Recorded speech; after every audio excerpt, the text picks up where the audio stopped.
On en parle avec Stéphane Beaulac, qui est professeur à la Faculté de droit de l'Université de Montréal. Bonjour, professeur Beaulac. Oui, bonjour, monsieur. Alors, que dit exactement ce pacte? Oh, exactement. On n'aura pas assez le temps pour couvrir l'ensemble des quarantaine de pages à peu près. Ça couche par écrit essentiellement les bonnes pratiques en ce qui concerne la migration internationale.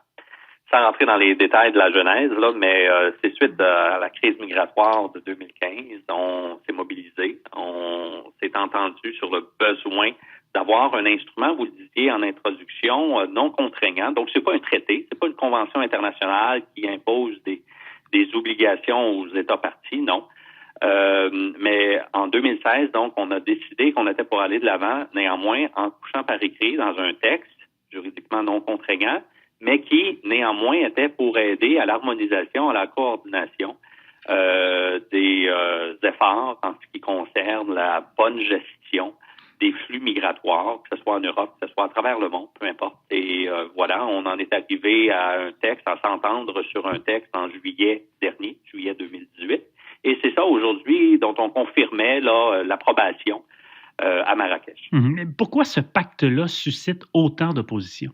Il y a beaucoup d'opposition. On en a entendu parler un petit peu sur le tard. Vous demandez mon avis à Ottawa la semaine dernière. Parce que, bon, les troupes d'Andrew Scheer, les conservateurs, ont voulu souligner à grands traits que c'était pas sans conséquences. Ils ont pas tort. C'est ça, la nuance importante, c'est que c'est vrai, d'une part, qu'en droit international, ou à l'international, devrais-je dire, c'est un document non contraignant. Ça n'impose pas, je le disais tantôt, des obligations internationales. Mais de l'autre, c'est que en droit interne, on a notre législation et nos règlements en ce qui concerne la migration, la protection des réfugiés. Et les tribunaux, depuis une vingtaine d'années, ont énoncé très clairement que dans l'interprétation et l'application du droit interne canadien, dont les lois et la réglementation, ben, on peut s'inspirer du droit international, qu'il soit juridiquement obligatoire ou non. Autrement dit, on peut aller s'inspirer des traités comme la Convention internationale sur les réfugiés, s'il y a une problématique qui doit être gérée par la loi canadienne, mais on pourra aussi, maintenant qu'on a ce nouvel instrument, s'inspirer des quelques 23 objectifs qui sont explicités dans le document, dans le pacte mondial sur l'immigration, pour aider à identifier le contenu normatif, là, le contenu des règles applicables en droit canadien. Alors, ça, c'est pas sans conséquence, juridiquement parlant, en droit interne canadien. Comme quoi la signature de ces pays-là vaut peut-être quelque chose. Néanmoins, il y en a des pays, l'Australie, la Pologne, l'Autriche, qui n'ont pas signé le pacte au nom de leur souveraineté. Quels sont leurs arguments? C'est sûr, les raisons peuvent varier d'une juridiction à l'autre, mais effectivement, on a commencé, si je puis dire, les efforts pour en arriver à ce document en 2016 avec 193 États de la communauté internationale. Les États-Unis ont débarqué très tôt. Puis là, plus récemment, ben, il y en a une autre vingtaine, parce que, sauf erreur, aujourd'hui, on nous disait que c'était 162, 163 États là, qui adhéraient au pacte mondial sur les migrations, pardon.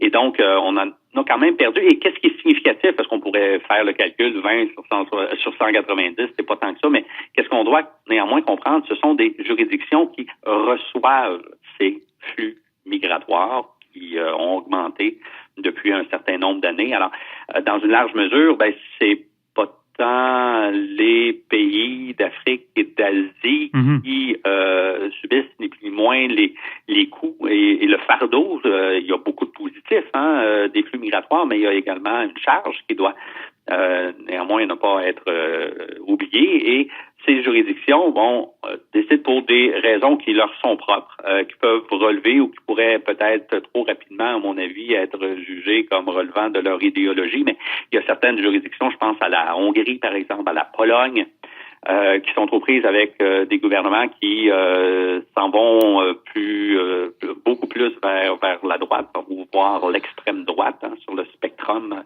gauche-droite. Alors, ça va peut-être dans le sens, justement, de garder le plein contrôle, la pleine marge de manœuvre sur ces questions, souvent politiquement chargées, là, relativement aux migrations internationales. Bien, c'est un dossier qui est chaud ici aussi, hein, parce qu'on sait que le gouvernement provincial veut que le gouvernement fédéral paie pour l'accueil des nombreux migrants qui sont passés par le chemin Roxham.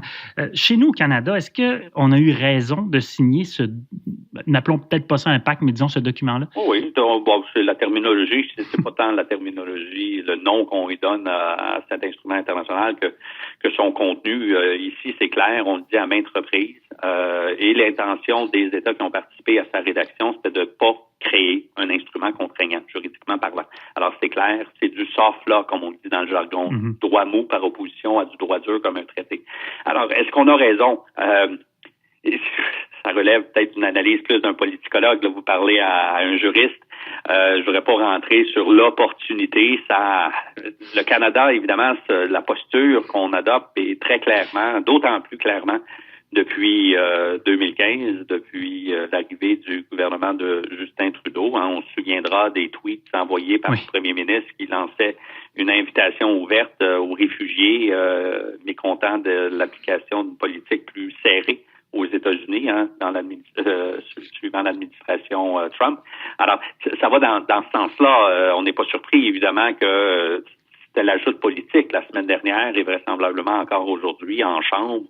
On veut casser du sucre pour les conservateurs, puis les libéraux, eux se positionnent comme étant le parti au gouvernement des gens qui sont ouverts à la migration aux réalités contemporaines, des flux migratoires et tout. Mm-hmm. Alors, voilà, on en est là. Raison ou pas, qu'est-ce qui est certain, c'est que le Canada, puis personne n'en doutait, hein, font partie des États, 160 quelques États aujourd'hui qui ont adhéré à cet instrument non juridiquement contraignable. Très rapidement, Stéphane Beaulac, le pacte prévoit sensibiliser les médias aux questions migratoires. Pourquoi un objectif comme celui-là en 30 secondes? Écoutez, c'est une des choses qui fait beaucoup polémique. Mm-hmm. À Ottawa, Doucher a souligné justement que ça pourrait affecter porter atteinte à la liberté de presse. Il faudra attendre. Moi, je pense peut-être qu'il y a exagération. Encore une fois, c'est de bonne guerre, c'est l'ajout politique, mais c'est certain que ça rend quand même des gens inconfortables de voir qu'un instrument, même si c'est juridiquement non contraignable, pourrait finalement toucher quelque chose qui est au cœur de nos démocraties constitutionnelles, c'est-à-dire la liberté d'expression et la liberté de presse. Et la séparation des pouvoirs, pourrais-je ajouter. Stéphane Beaulac, professeur titulaire à la Faculté de droit de l'Université de Montréal, merci d'avoir été avec nous. Ça me fait plaisir. Au revoir.